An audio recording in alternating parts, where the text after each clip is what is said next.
नमस्कार, आप देख रहे हैं बिहार उज्जवल न्यूज। मैं चेतन थिरानी। आइए देखते हैं आज की ताजा खबरें। सर, क्या कुछ कहेंगे जो बच्चे स्पॉट राउंड में जिनका एडमिशन नहीं हो पाया, उनका साफ साफ आरोप है कि कॉमर्स कॉलेज या और भी कई कॉलेज से लोग आए हुए हैं, उनका कटअप से ज़्यादा मार्क्स होने के बाद भी एडमिशन नहीं हो पाया है, तो क्या इसके लिए क्या कुछ प्रावधान किए जा रहे हैं आपकी तरफ से? देखिए, इसमें जो है पाटलिपुत्र विश्वविद्यालय के अंतर्गत 26 अंगीभूत महाविद्यालय हैं और 3 माइनॉरिटी कॉलेजेस हैं। इसमें से अधिकांश कॉलेजों से इस तरह की शिकायतें जो है वह मिली है कि स्पॉट राउंड में जो है कि कुछ धांधली हुआ है और जो जेन्युइन छात्र है, जो मेधावी छात्र हैं, वह इस माने एडमिशन से वंचित रहे हैं।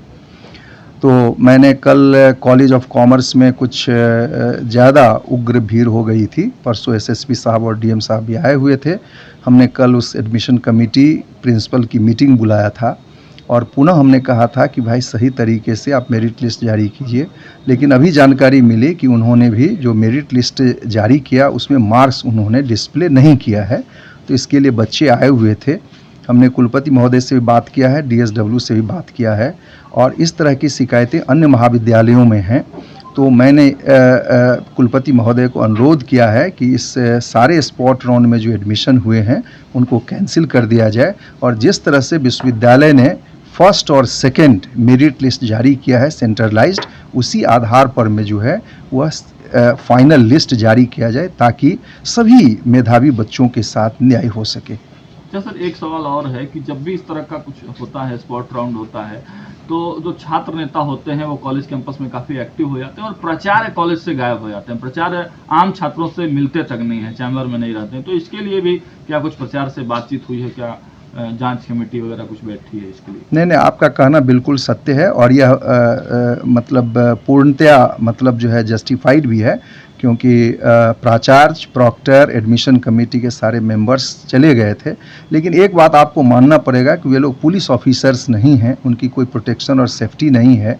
पुलिस प्रशासन के देर से पहुंचने के कारण इतनी उग्र भीड़ हो गई थी कि जिसके कारण वो सब चले गए। लेकिन यह भी मैं सही नहीं मानता हूं क्योंकि अगर आप कहीं किसी पद पर आसीन हैं तो डरने से काम नहीं चलेगा, आपको फेस करना होगा। हम बच्चों का काउंसलिंग करेंगे।